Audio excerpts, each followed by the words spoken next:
4 world championships, 4 years standing on top of everything, trophies lined up behind glass, cameras pointed at my face before I even got out of the car, engineers waiting for answers, journalists waiting for quotes, the whole of Red Bull Racing waiting for me to keep being Sebastian Vettel.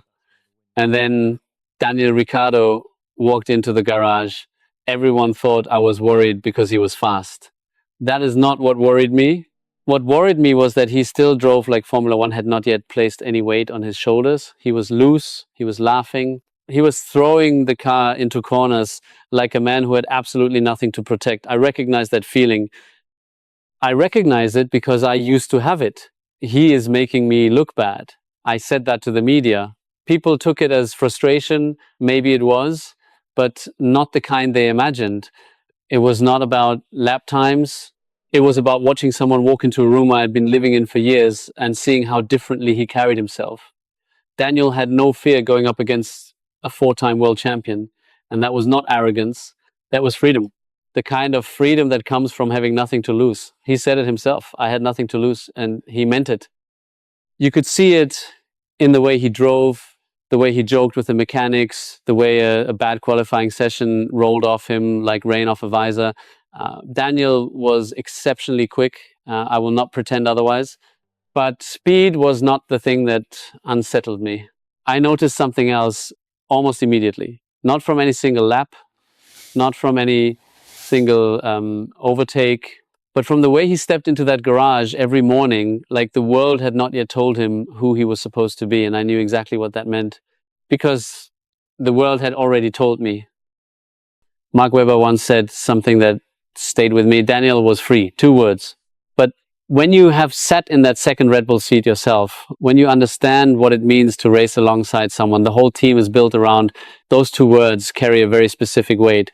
Webber knew, he had lived it, and he saw in Daniel something he recognized. I saw it too. But from the other side, every race weekend, I carried things into that car that had nothing to do with driving. The expectation of 4 world titles, the pressure to prove those titles were earned by me and not just by the machinery and engineering meetings where my word was supposed to be final. Media sessions where every answer was measured, calculated, filtered through the awareness that anything I said would be examined and judged. I was not just racing anymore. I was managing the idea of Sebastian Vettel. When you win a lot, people expect you to always be that guy, the guy who dominates, the guy who does not make mistakes, the guy who has every answer. And slowly, without realizing it, you start carrying that expectation into the cockpit. You start racing with one hand on the wheel and the other hand protecting everything you have built. Daniel did not carry any of that. He did not walk into the garage thinking about legacy. He did not sit in the car wondering what the headline would be if he crashed. He did not manage his image. He did not perform being a champion. He surprised all of us, not because of any single result, but because of how completely unburdened he was. Christian Horner once said Daniel kept things light, and that was true. But what Horner described as lightness, I recognize as something deeper. It was the absence of weight, the absence of expectation, the absence of all the invisible things that had been slowly piling onto my shoulders for 4 years without me noticing. Daniel did not step into that car with the thing I carried every weekend. He did not need to keep being anyone. He just needed to drive. And I remember thinking clearly, quietly, in a way I never said out loud to anyone, that is exactly how I used to feel. Before the titles, before the cameras, before the world decided who Sebastian Vettel was supposed to be. I just wanted to race. Daniel still had that. And watching him, I realized I was not sure. I still did. I know how good he is. I knew it then and I know it now. But what made Daniel Ricciardo dangerous was never just the speed. Speed in Formula One is almost assumed. Everyone at this level is fast.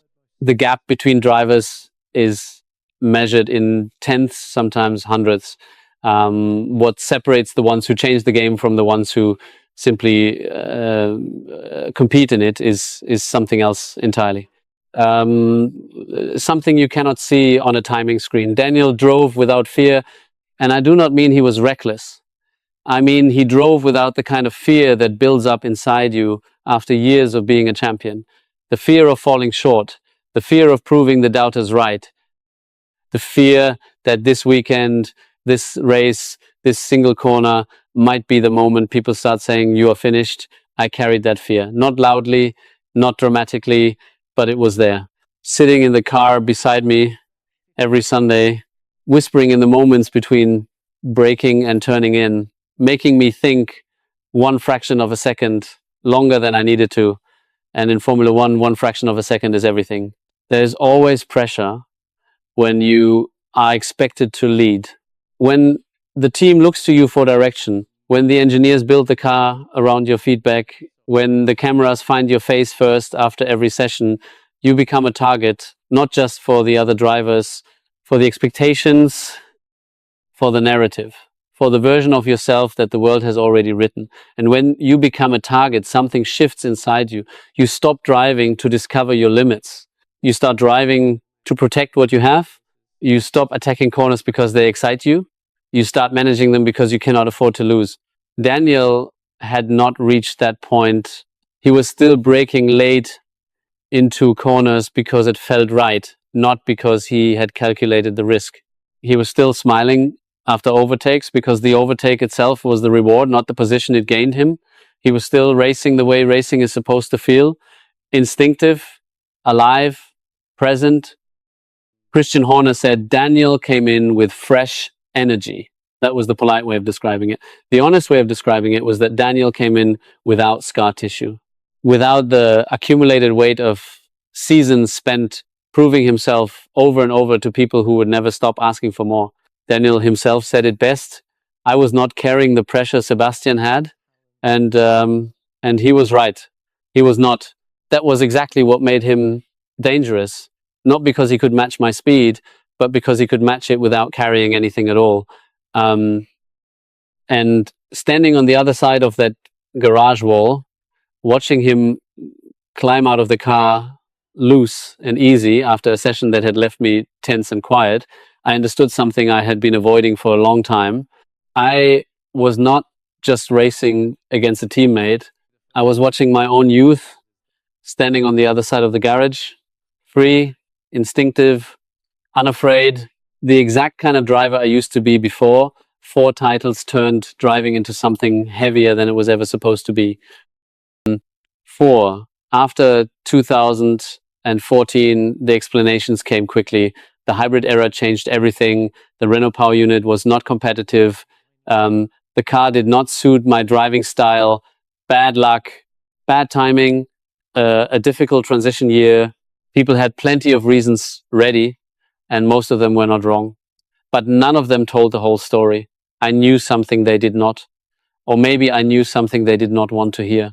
Winning changes people around you, not just the ones who lose to you, the ones who work with you, the ones who watch you, the ones who write about you. When you win 4 consecutive world championships, a kind of gravity forms around you. People start treating you differently, they expect differently, they react differently when you fall short, and eventually that gravity starts pulling on you too. You feel it in the way conversations shift when results drop, in the way engineers phrase their questions more carefully, in the way silence fills the debrief room after a race that should have gone better. Adrian Newey once said that I carried responsibility differently. He would know. He stood between both sides of that garage. He watched me carry 4 titles on my back while managing every technical detail, every strategic call, every expectation placed on the number 1 driver. And he watched Daniel walk in carrying nothing but his helmet and a grin. Newey did not say one way was better, but the difference was visible, and it said something about where Formula One was heading. Formula One was beginning to reward a different kind of driver, adaptable, emotionally lighter, less consumed by their own history, less burdened by the need to keep being the version of themselves the world had already decided on. And Daniel was exactly that kind of driver. not because he chose to be, but because he had not yet been given a reason not to be. Sometimes younger drivers remind you of yourself. That is the part people do not talk about. They talk about rivalry, they talk about competition, they talk about who was faster on which Sunday, but they do not talk about the moment you look across the garage and see someone doing the thing you used to do, feeling the thing you used to feel, and you realize you cannot get back to that place no matter how hard you try. I did not envy Daniel Ricciardo his speed. I envied his lightness, the way he stepped out of the car after a bad race and still smiled, the way he did not let a single Sunday define the week that followed, the way pressure rolled through him instead of settling into his bones the way it had settled into mine. That was not a bad season. That was the moment I understood that Formula One was moving toward an era where the kind of driver Daniel was, free, flexible, unbothered by the past, would carry an advantage that the kind of driver I had become could no longer hold. Formula One can consume you if you let it. I said that once. I believed it. But standing there in 2014, watching the sport shift beneath my feet, I was starting to wonder whether letting it was ever really a choice at all. Confidence is everything in Formula One. Daniel said that once. And when he said it, he was speaking from a place where confidence was something he simply had, like oxygen, like instinct, like the natural ability to throw a car into a gap that barely existed and come out the other side grinning. But confidence in this sport is not permanent. It is borrowed, and eventually the loan comes due. I watched it happen from a distance. The move to Renault, the belief that a fresh start would keep the fire alive. Then McLaren, and slowly, quietly, the thing I had seen in Daniel Ricciardo, the thing that had made him the most dangerous driver I ever raced against, started to disappear. The smile stayed for a while, but behind it something was shifting. The late braking became hesitation, the instinct became calculation, the freedom became weight. Daniel started thinking before he drove. He started managing results instead of chasing them. He started carrying the thing he had never carried before: expectation, identity, the need to prove he still belonged.